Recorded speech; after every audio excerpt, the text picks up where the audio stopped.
mês do Resenhações eu já vou contar pra vocês 5 coisas que eu amo em livros.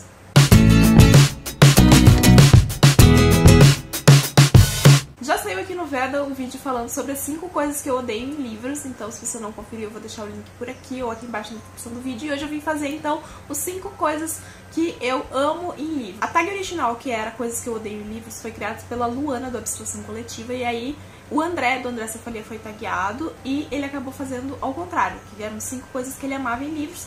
E aí ficou as duas coisas inversas, então eu resolvi responder as duas. Então, a primeira coisa são backgrounds bem construídos. Eu acho isso muito importante para a história, principalmente se a gente estiver falando de um livro de fantasia, de um livro de ficção científica, de uma distopia. É muito importante trabalhar o ambiente onde a história vai transcorrer e criar um ambiente versátil, multifacetário, que vai trazer uma série de coisas e que pode abrir caminhos para várias situações. É muito bacana e eu fico muito feliz quando eu vejo um autor conseguir desenvolver tanto o mundo quanto a história, as duas coisas andarem muito bem e nenhuma coisa ficar sobressaindo a outra, ele conseguir contar dentro da história sobre o background que ele criou, sobre o mundo que ele criou, e a gente conseguir entrar pra dentro desse universo por completo, porque a gente se torna também um conhecedor desse mundo.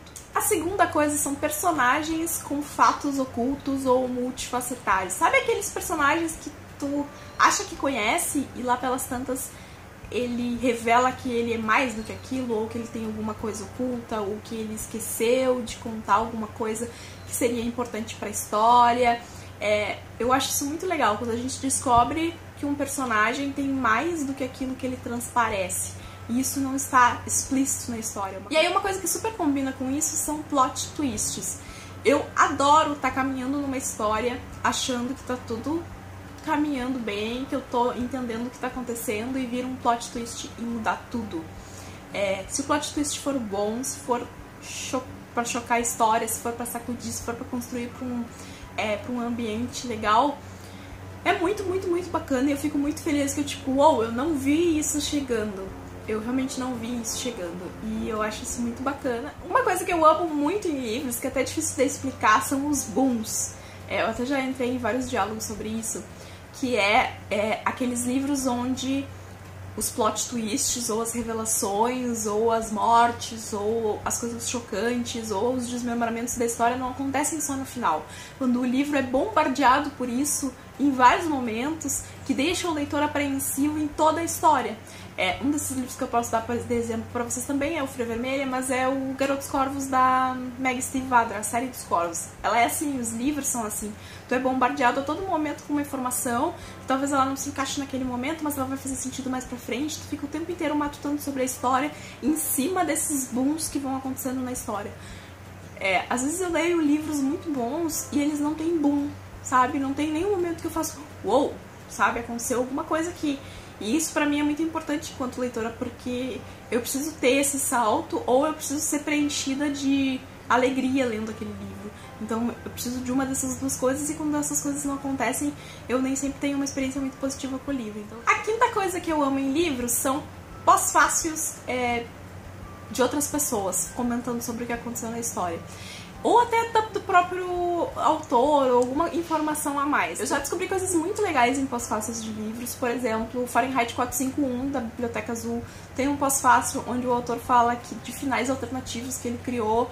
E eu não gostei muito do final de Fahrenheit 451, e um dos finais que ele tinha proposto no pós-fácil era um final que pra mim fazia muito mais sentido, então eu gostei muito de ler. O pós-fácil de O Papel de Parede Amarelo também é maravilhoso. Outro livro que trouxe um pós-fácil, que é um livro bem comum e corriqueiro, é O Pequeno Príncipe, aquela edição da Generale de capa dura. Tem um pós-fácil muito legal contando um pouco sobre a vida do autor. E foi quando eu descobri, então, várias coisas sobre aquele cara que eu não sabia, sobre tipo, a morte dele, como ele morreu, da forma como ele escreveu O Pequeno Príncipe e tal. Então eu acho que isso acrescenta bastante dentro da história, e eu fico muito feliz quando eu acho um livro que tem um pós-fácil inteligente. E eu posso citar uma série de outras coisas, como um projeto gráfico bacana, quando a fonte do livro é boa, quando o espaçamento é bacana, quando as capas combinam, quando a gente vê que dentro do livro a história conversa com a capa, que conversa com o título, e a gente tem uma mensagem completamente diferente quando essas três coisas combinam muito. Quando a capa é super bonita, Tem várias coisas que eu amo muito em livros, mas essas 5 são as coisas que mais gritam pra mim, principalmente em construção de história.